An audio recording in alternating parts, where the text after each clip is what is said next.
Hello friends, good morning to all of you. आज के कुछ इंपॉर्टेंट करंट अफेयर्स को डिस्कस करते हैं। करें कि who will be sworn in as the chief minister of Punjab. करें कि पंजाब के मुख्यमंत्री के तौर पे कौन शपथ लेगा। आंसर हमारा बनेगा भागवत मान जी को बनाया जा रहा है वहाँ के चीफ मिनिस्टर के तौर पे। जैसे कि पता है, हाल ही में पंजाब में चुनाव हुआ और आम आदमी पार्टी जो अरविंद केजरीवाल जी की पार्टी है बहुत ही ज़बरदस्त सीट से जीती है। 92 सीट्स लाई है 117 में। तो इन्हीं के एक लीडर हैं जिनको बनाया जा रहा है वहाँ का सीएम। आम आदमी पार्टी लीडर भगवंत मान जो कि 48 ईयर्स के हैं, इनको वहाँ का सीएम बनाया जा रहा है। ये क्या होंगे? सबसे यंगेस्ट सीएम होंगे। He will be the youngest chief minister of Punjab state since 1970। 1970 से अगर बात की जाए तो ये सबसे युवा चीफ मिनिस्टर वहाँ के बनेंगे। ये किसको सक्सीड कर रहे हैं, किसका जगह ले रहे हैं? ये इसके जस्ट पहले कौन थे? चरणजीत सिंह चन्नी जी थे। अगर गवर्नर की बात की जाए, पंजाब के गवर्नर बनवारी लाल पुरोहित हैं। कैपिटल वहाँ की चंडीगढ़ होती है। नेक्स्ट हमारा, which country is going to confer its highest civilian award on 10 individuals. कह रहा है कि कौन सा देश 10 व्यक्तियों को अपना सर्वोच्च नागरिक पुरस्कार प्रदान करने जा रहा है। इसका आंसर हमारा क्या बनेगा? बांग्लादेश ऐसा करने जा रहा है कि उसका जो सर्वश्रेष्ठ जो सर्वोच्च नागरिक पुरस्कार है 10 व्यक्तियों को वहाँ पे देने जा रहा है। यहाँ पे 10 व्यक्तियों के यहाँ पे लिस्ट है। उसका बांग्लादेश का जो सबसे हाईएस्ट सिविलियन अवार्ड है उसको हम लोग क्या बोलते हैं? Independence award. हिंदी में उसको बोला जाता है स्वाधीनता पुरस्कार बोला जाता है, जो कि वहाँ का हाईएस्ट सिविलियन अवार्ड है। तो यहाँ पे 10 लोगों को यहाँ पे नामित किया गया है और उन लोगों को दिया जाएगा। जैसे यहाँ पे फ्रीडम फाइटर इलियास अहमद चौधरी हैं, रिटायर कॉलोनियल यहाँ पे नजमुल हुड्डा, ये सारा यहाँ पे लिस्ट दिया हुआ है। 10 लोगों को यहाँ पे प्रोवाइड कराया जाएगा। कहा कि which country will host FIDE chess Olympiad 2022 in Chennai. कहा कि कौन सा देश चेन्नई में फीडे शतरंज ओलंपियाड 2022 की मेजबानी करेगा। तो हमारा आंसर क्या बनेगा? इंडिया ही हमारा फीडे का ओलंपियाड जो होगा 2022 का उसका ये मेजबानी करेगा। एक्चुअली ये आपका शेड्यूल्ड था रसिया में, बट रसिया में जो यूक्रेन और रसिया के बीच जो युद्ध चल रहा है उसी को लेकर के यहाँ पे भारत में शिफ्ट कराया गया है। एक तरह से India has own the bid, एक तरह से बोली लगाई गई थी बोल सकते हैं, to host FIDE chess olympiad in Chennai. तो यहाँ पे इस बिड को इंडिया ने जीत लिया है। ओरिजिनली शेड्यूल्ड कहाँ पे था? रसिया में होने वाला था, बट ड्यू टू वार यहाँ पे क्या हो गया है? इंडिया में शिफ्ट हो गया है। FIDE has recently announce that it pulled out from Russia following Ukraine invasion. जो युद्ध चल रहा है उसके वजह से यहाँ पे आ गया है। अगर इसकी बात की जाए ये कब से कब तक शुरू होगा?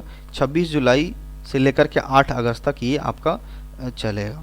ये बोला जाएगा तो ये इंडिया में पहली बार हो रहा है।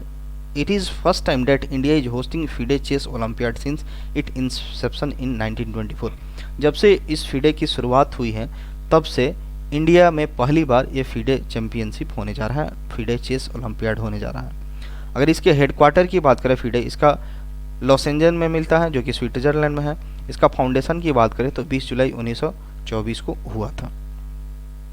नेक्स्ट है, which two educational institute have entered into MOU for award of MBA degree.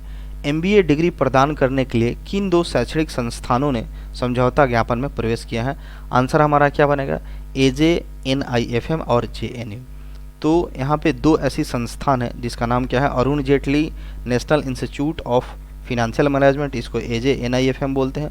और हमारा जो JNU है, जवाहरलाल नेहरू यूनिवर्सिटी, इसने क्या किया है? दोनों लोग टाई अप किए हुए हैं ताकि वो एक MBA डिग्री, MBA का कोर्स भी करा सके, MBA की फिनेंशियल मैनेजमेंट को भी कराया जा सके। तो आंसर हमारा यही बनेगा। 2 इंस्टीट्यूट कौन कौन है? Arun Jaitley national institute of financial management और जवाहरलाल नेहरू यूनिवर्सिटी, दोनों मिलकर के MBA की जो डिग्री है उसके लिए एक यहाँ पे ये लोग पैक्ट साइन किया है। नेक्स्ट है हमारा, what is the name of the book based on prime ministers 20 year journey. प्रधानमंत्री की 20 साल की यात्रा पर आधारित पुस्तक का नाम क्या है? तो एक नया पुस्तक रिलीज किया जा रहा है जो हमारे प्राइम मिनिस्टर नरेंद्र मोदी जी उस समय जब गुजरात के सीएम हुआ करते थे उस समय से लेकर के अभी तक, मतलब एक 20 ईयर्स का उनका जो एक पॉलिटिकल जर्नी रहा है उन पे बेस्ड एक बुक लिखी जा रही है। उस बुक का क्या नाम होगा? मोदी @20। इस बुक का नाम क्या होगा? मोदी @20। तो ये भारतीय जनता पार्टी के द्वारा एक बुक रिलीज की जा रही है जो कि प्राइम मिनिस्टर नरेंद्र मोदी की पूरी जो पॉलिटिकल लाइफ है उस पर यहाँ पे बताया जा रहा है। तो इसका पूरा नाम क्या है?